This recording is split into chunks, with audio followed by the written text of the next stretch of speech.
उस्मा बुखारी साहिबा वो पॉइंट बड़ा इंटरेस्टिंग उठाया हुमायूं साहब ने। उन्होंने कहा एक तरफ आप कह रहे हैं कि इस मुल्क में इकॉनमी का भट्ठा बैठ गया, दूसरी तरफ आप कह रहे हैं कि चीनी और दूसरे लोग जो है उन्होंने वो इतना फ्लरिश करा बिजनेस, तो ये तो बड़ा खुला तजाद है। नहीं देखिए, बिल्कुल खुला तजाद नहीं है। मैंने तो पहले भी कहा कि माफियाज और एटीएम्स जो हैं वो बिल्कुल कमा रही हैं, वो अरबों कमा रही हैं। हमारी जेब में से जो है वो रोज़ डकैती होती है और कोई पूछने वाला देखने वाला नहीं है। जो हुमायूं साहब ने कहा कि उतार चढ़ाव होता है, रोना ये है कि उतार जो है वही हो जा रहा है। उतार जो है वो हो रही है, चढ़ाव जो है उसका कोई पता ही नहीं है।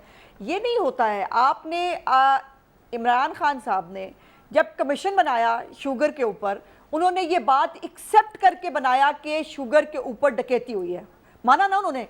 और उस कमीशन ने भी अपनी रिपोर्ट के अंदर लिख के दिया कि इनकी कॉस्ट कितनी होती है। लेकिन उसके बावजूद जो है, और आपको ये भी याद होना चाहिए कि हाई कोर्ट ने इनको हुक्म दिया कि जो चीनी है उसकी कीमत जो है वो 80 रुपए के करीब जो है वो होगी, लेकिन हाई कोर्ट के फैसले के ऊपर भी इम्प्लीमेंट ना हो सका, ना कराया जा सका। और रमज़ान में हमने ये देखा कि लाइनें लगवा के आपने गरीब औरतों को, बच्चियों को आपने जो है वो घंटों घंटों लाइनों में खड़ी कर कर जो है वो चीनी जो है वो दी गई। ये हुआ है पहली दफ़ा हुमायूं साहब, ये हुआ है पहली दफ़ा कि जो माफियाज हैं वो इस मुल्क को दोनों हाथों से लूट रहे हैं। और इमरान खान साहब जो है वो बिल्कुल चिल माहौल में बैठे हैं। उनको बड़ी आवाम की एक तरफ फिक्र है, उनको सुबह रात को नींद नहीं आती। लेकिन होता यह है कि उनके दौरे हुकूमत के अंदर कोई एक चीज़ मुझे ये बताइए कि क्या सब्जियां जो है वो हम लंदन से मंगाते हैं? सब्जियों की कीमत अंदाज़ा है आपको कि इस वक्त सब्जियों की कीमत क्या है? क्या आपको अंदाज़ा है कि तेल की कीमत में, जो घी है उसकी कीमत में 320 रुपए इजाफा हो चुका है?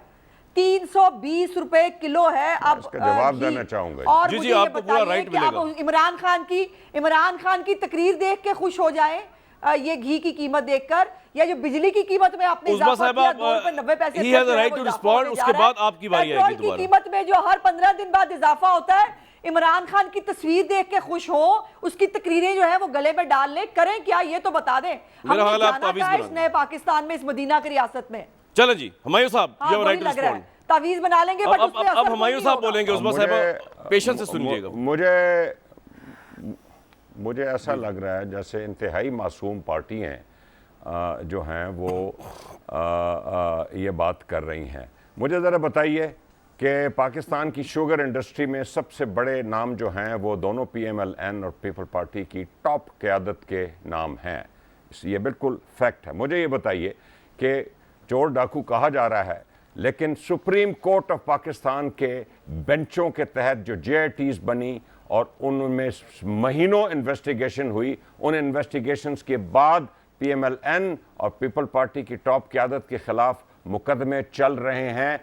3 साल से अपोजिशन की सियासत ये रही है कि हमारे लीडर बचा दो, बाकी सारा कि उनका कोई इंटरेस्ट नहीं था। ये बात आप कर रहे हैं 3 साल बाद, और हमें आप कह रहे हैं कि माफियाज और चोर और ये और वो।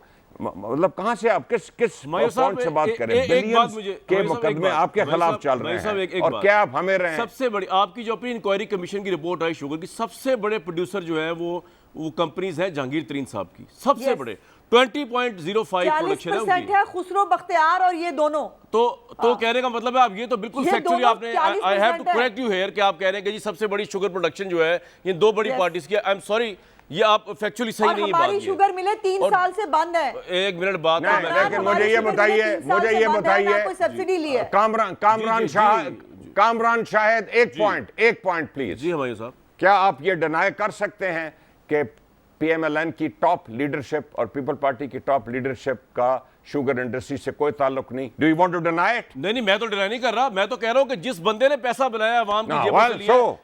देखिए सर, अब आप बड़ा और छोटे की बड़ा या छोटे की बात कर रहे हैं। साहब मेरी बात शुगर में तो है ना वो सारे। नहीं हुमायूं साहब, मैं ये नहीं कह रहा, आप मेरी बात तो सुने।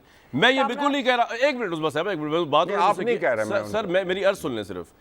प्राइम मिनिस्टर ऑफ पाकिस्तान, चाहे वो उस्मा बुखारी साहिबा की पार्टी हो, जहांगीर तरीन साहब का ग्रुप हो, या शहरा रजा साहिबा की पार्टी हो, और वो माफिया चाहे आटे का हो, चाहे तेल का हो, या वो शुगर का हो, डजंट मैटर। मैं किसी एक उसकी कम्युनिटी की बात भी नहीं कर रहा। प्राइम मिनिस्टर जब आपका बेबस है तो इनकम्पिटेंसी है, प्राइम मिनिस्टर अगर कह रहा है माफियाज के आगे मैं ना रेट कम कर सकता हूं, ना चीनी के, ना पेट्रोल के, ना आटे के, ना नमक के, ना सब्जी के, तो ही इज इनकम्पिटेंट। तो why is in the position? मैंने उनसे सवाल पूछ रहा है, अगर ये भी चोर है आप इनको पकड़े, किसे रोका है आपको? ये तो पॉइंट ही नहीं है। अगर ये 10% के भी प्रोड्यूसर है, 1% इनको पकड़े आप।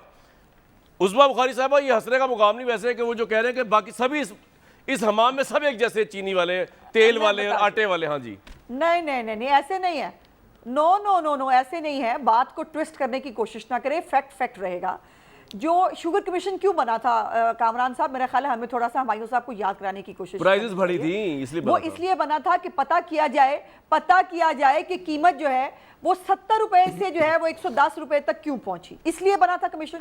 उस कमीशन ने अपनी रिपोर्ट दी और उस कमीशन में अपनी रिपोर्ट दे के उसने बताया कि मखदूम खुसरो बख्तियार की फैमिली प्लस जहांगीर तरीन जो है वो 40% बनते हैं इस कार्टेल का। और ये मेरा ख्याल है हमायूं साहब की इतला दुरुस्त फरमा लें कि हमारी शुगर मिलें 3 साल से बंद हैं। और ये जो आपने सब्सिडी जो शुगर मिलों ने ली पंजाब से, उसके बाद शुगर बाहर भिजवाई, फिर वहां से महंगे दामों दोबारा खरीद के मुल्क के अंदर लेके आए, ये सारा तमाशा इमरान खान जो वजीर तजारत है उसने करवाया और उसके होते हुए हुआ। और आज तक 1 मिनट हाई चाहिए कोर्ट होगा। के पूरे जो अहकामात के बावजूद क्विकली मैंने ब्रेक ये लेनी है। कीमतें उस्मा कम साहब, नहीं आपका कर पॉइंट आ सकते, गया, ये तो पहली लंबा बात। बहस दूसरी बात, हमायूं साहब 1 मिनट दूंगा ब्रेक से पहले, उसके बाद उस्मा साहब बाद में शैला साहब को लेना। जी हमायूं साहब 1 मिनट आपको दे रहे हैं। 1 मिनट जी जी सर। सर, मेरा एक सवाल है, क्या ये आप कंफर्म कर सकते हैं कि PMLN और पीपल पार्टी के दौरों में किसी किस्म की कोई शुगर पे एक्सपोर्ट सब्सिडी नहीं दी गई थी? हुमायूं अख्तर खान साहब, मैं आपको सवाल ये कर रहा, जब लाइन ड्रॉप होगी कि ये मुल्क चल नहीं रहा नैब और इमरान खान साहब के एहतसाब की मुबैना विंडिक्टिव नारे और पॉलिसीज की वजह से तबाह हो रहा है ये मुल्क 3 साल में। इसमें कोई शक नहीं कि नैब के कवानीन में बेहतरी की ज़रूरत है, जो 22 साल में तो नहीं की। हमारी ख्वाहिश है कि वो बेहतरी हो जाए। इसमें भी कोई शक नहीं कि ये विंडिक्टिव सियासत है, ये 60 की दहाई में भी थी, 70 में भी थी, 80 में भी थी, 90 में भी थी। पहला जो अकाउंटेबिलिटी ब्यूरो था वो PMLN का सैफुर रहमान साहब का था। हमारी अब पूरी कोशिश यह है कि नैब के कवानीन को ठीक किया जाए ताकि इंसाफ में बेहतरी लाई जा सके। बाकी ये कहना कि ये मुल्क इस वजह से नहीं चल रहा, नहीं, मैं ये नहीं कह रहा सर, ये बहुत बड़ा रीज़न है। इस मुल्क में ब्यूरोक्रेसी काम नहीं कर रही। बड़े बड़े ब्यूरोक्रेट्स आप लोगों ने नैब के जरिए, जो नवाज शरीफ शहबाज शरीफ दौर के थे, उनके चक्करों में उनको जलील करने के लिए कि ये करप्ट हैं, इनकी लीडरशिप करप्ट है, आपने अंदर डाल दिए। सब 1.5 साल जेलें भुगत के बाहर तो आ गए, लेकिन it has demoralise the bureaucracy. आपने बिजनेसमैन को नहीं छोड़ा, अभी देखिए आपने हफीज शेख को नहीं छोड़ा, अपने वजीर खजाना को, उसके ऊपर भी आ गया नैब का रेफरेंस। तो ये मुल्क उस लिहाज से नहीं चल रहा जो इकॉनमी की ग्रोथ होनी चाहिए। जी सर। कामरान, शायद आप बिल्कुल ये अस्यूम कर रहे हैं, ये आपको पता होना चाहिए कि नैब एक इंडिपेंडेंट अदारा है, इसका अलग स्टैट्यूट है। नैब का जो हेडक्वार्टर है वो PM सेक्रेटेरिएट नहीं है और वो हमारे हर इशारे पे नहीं चलता। आपने देखा कि नैब ने जो भी केसेस बनाए और उसमें से बहुत से केसेस जो हैं वो सुप्रीम कोर्ट की इंस्ट्रक्शंस के बाद बनाए गए। वो अदालतों में या उनमें बेल्स हुई है या अभी वो उनमें प्रोसिक्यूशन हो रही है। सो ये कहना कि ये सारा कसूर नैब का हमारा है, ये तो सरासर